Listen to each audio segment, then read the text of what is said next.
My sister spent a significant amount of time in the Czech Republic. She has often raved about the cookie's traditional fruit dumplings. With her guidance, memories, and sharing traditional recipes given to her, I decided to create a recipe that follows the traditional Czech ingredients and techniques, but with a little sweet twist to accommodate a sweeter, more dessert-style palate. Let's check out my version of Czech blueberry yeasty dumplings with a little sweeter take. While Czechs often eat fruit dumplings for dinner, we are making a version that is more suited for dessert.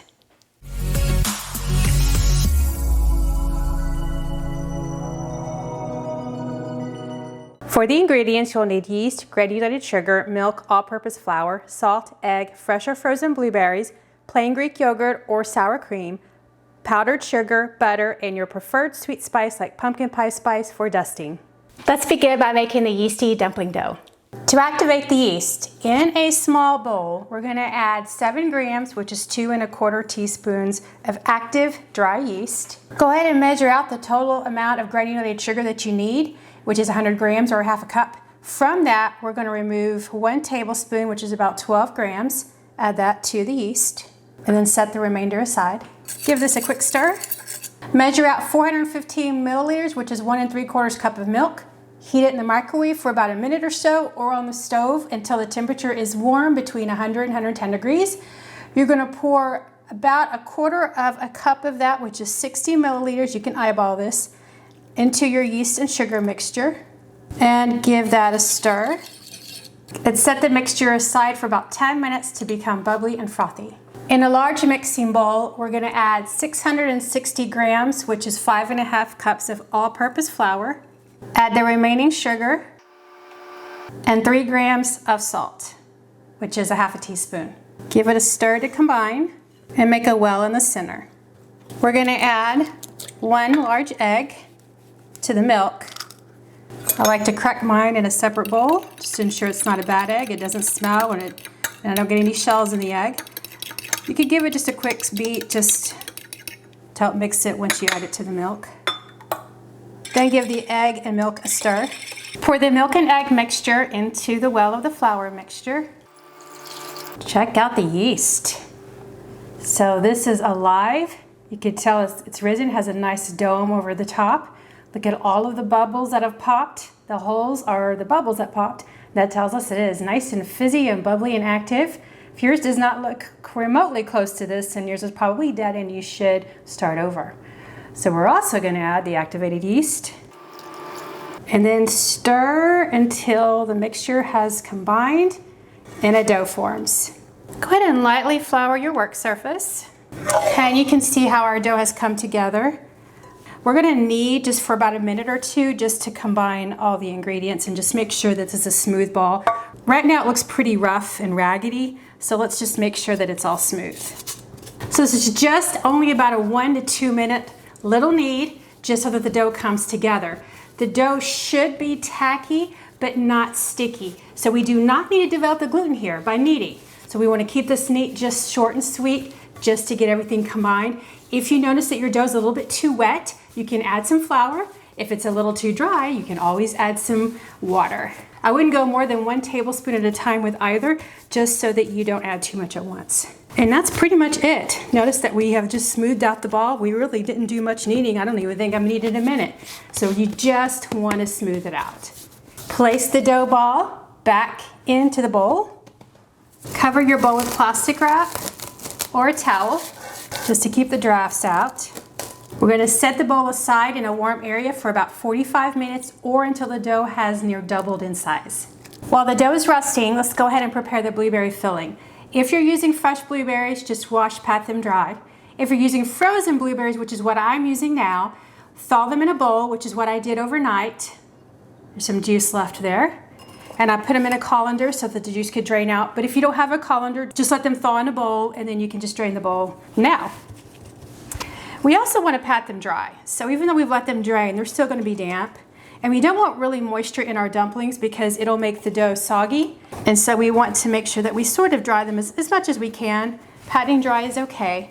And more juice will release when we add the sugar and they sit for a bit. We just won't add the juice to the dumpling dough when we fill them. I like to put my blueberries in a little casserole dish just so they don't roll around. That's what I've done here. But you don't want to squish your blueberries. So we're using 340 grams, which is 12 ounces of blueberries. I'm just going to put them back in my bowl so I can add the sugar. That's how easy that was using a paper towel. We're going to add 50 grams, which is 1/4 cup of granulated sugar. And then give them just a gentle stir, just to coat the blueberries with the sugar. And then set them aside until we're ready to fill the dumplings. Our dough has been rising nicely. So go ahead and deflate it. You can see it's been rising, it has bubbles in it.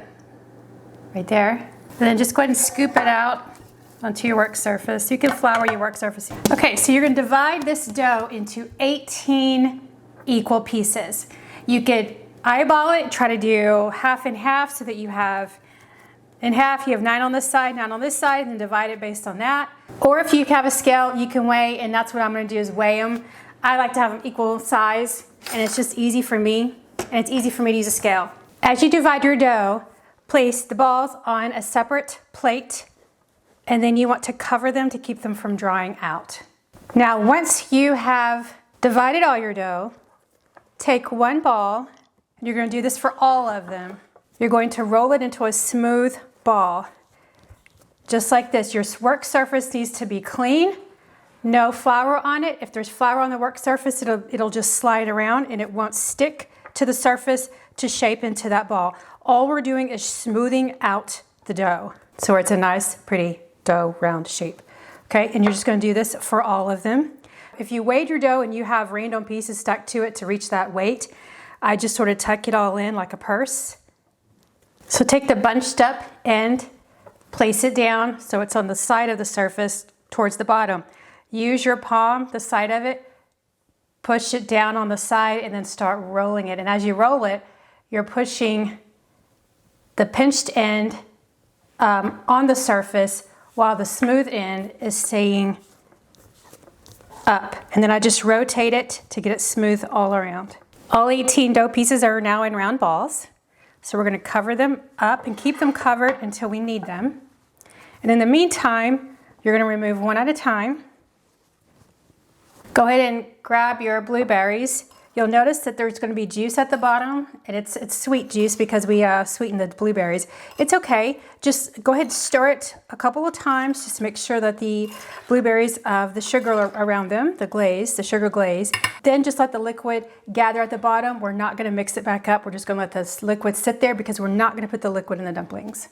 Okay, using your fingers, you could just flatten your dough ball out to about 4.5 to 5 inches, which will be about 1/2 to 3/4 of an inch thick. You can lightly flour your surface. You do not want to over flour it because then the dough will not stick together. So you want to keep the flour off of the inside of the dough. So just to flour the bottom is all you need to do. Without including the liquid, you want to grab about a tablespoon of blueberries and just place them on top of the center of the dough. Again, we want to avoid flour around the edges and juice because the dough likely will not stick. Now, you're going to bring up all of the edges, and this is what I tend to do. Grab the opposite sides, pinch them together, and then just pinch up like a wonton is sort of what it looks like. And then you bring the ends up together and squeeze them so you're making a ball. And then you want to try to smooth that back side out again. So like we did when we made the round smooth balls, you want to sort of do that maneuver again. And then there you are. So you want to place the filled dumpling back on the plate with the others, but if you think you're going to get confused as to which ones have been filled and which ones have not, then I might use a different platter. But once you place it on there, just cover it up like the others. You could also use a rolling pin and then roll your dough piece out to 4.5 to 5 inches in diameter. As you're enclosing your blueberries, try to avoid any void space, any empty space. If there's any empty space around the blueberries, then it'll cause the dumplings to flip as they bake or cook or poach. So you want to think about that. And that's our second dumpling.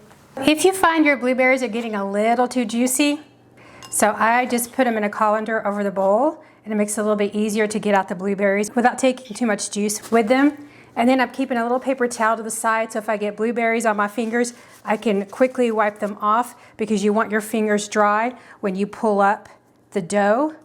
Again, we're trying to eliminate any liquid or flour on those edges, because we need these edges to stick so they don't come apart during baking, which they might do. I've had it happen, not every time, but once in a while I have one that comes apart. I just didn't roll it well enough.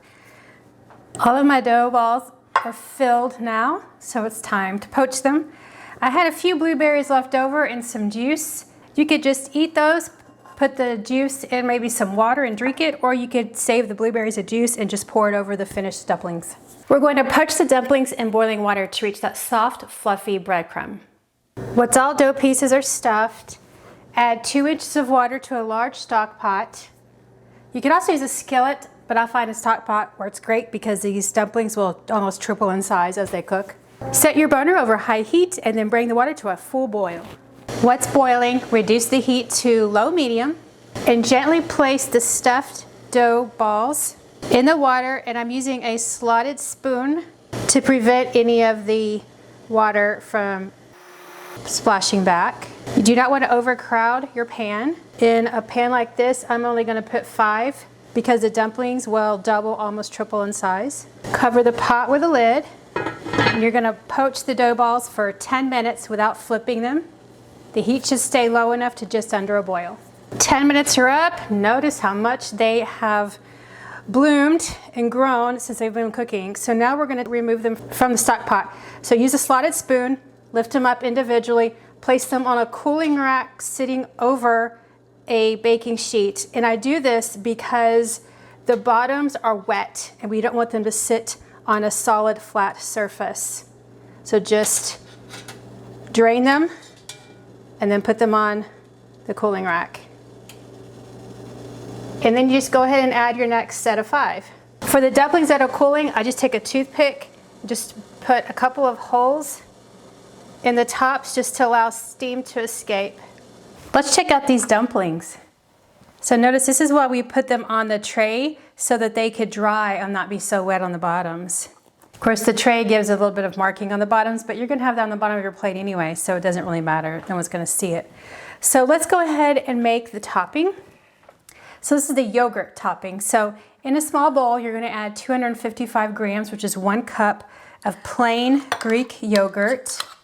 You could use sour cream, and in fact, sour cream is traditional in Czech culture for this dish, but I always have Greek yogurt on hand, and I like Greek yogurt as a topping on this dish. And then to that, we're gonna add 120 grams or 1 cup of powdered sugar. And then just use a spoon or a fork or whisk, and then just give the two a stir. Probably want to use a fork or a whisk just to make sure that sugar breaks up. When you're ready to serve them, you can just melt a little bit of butter.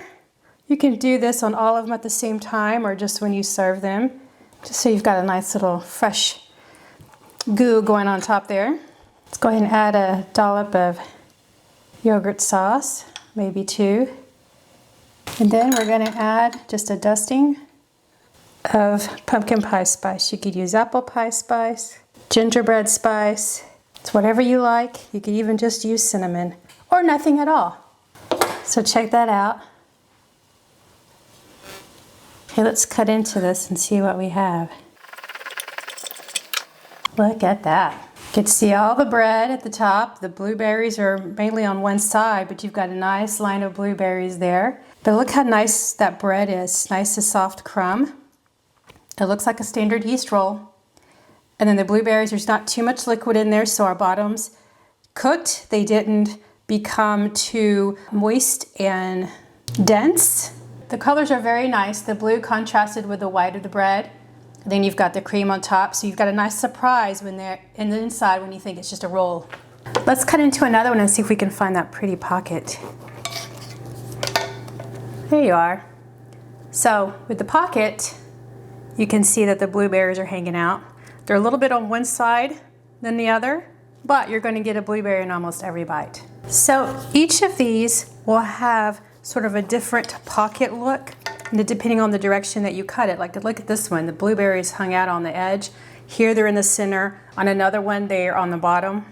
So notice depending on where you cut them, but also where the blueberries end up being in the dough and the roll. They could be more in the center, they could be on the side, they could be in the bottom. It's gonna vary from dumpling to dumpling depending on how you roll it, if you've got a lot of dough on one side than the other. But you're still gonna get blueberries in your roll, however you do it. Let's take a bite. The dough is soft and mildly sweet. The blueberries add a bit of tartness and a little sweetness. For dessert, I highly think the yogurt sauce is needed. Although for dinner in Czech, farmer's cheese is common in place of a sweet sauce. I like the sweet, tangy, and creamy addition from the powdered sugar yogurt. The butter adds a bit of indulgence. For the fall season, the pumpkin pie spice is perfect on top. It really elevates the sweetness and flavor of these dumplings. If you want a summery look, add blueberries on top of the yogurt in place of the spice. This is a good use of any leftover blueberries and juice from the filling that we had, remember? This recipe makes 18 dumplings. Store cool dumplings covered in the fridge for up to 5 days. For longer storage, place covered dumplings in the freezer for up to 3 months. Serve these dumplings cool, warmed, or at room temperature. You can also bake these dumplings. Simply place the stuffed dough balls on a parchment-lined baking sheet about 2 inches apart. Bake at 375 for 18 to 20 minutes or until the tops and bottoms are golden brown. Brush with butter and serve alone or cut in half with a dollop of sweetened yogurt and a dusting of spice. These are a fun, light dessert, breakfast or snack any time of year. With all the sweets during the fall and winter, a blueberry yeasty dumpling just might be a nice change of pace. Thanks for watching, liking, and subscribing. Until next time, make a batch of blueberry dumplings and go bake the world.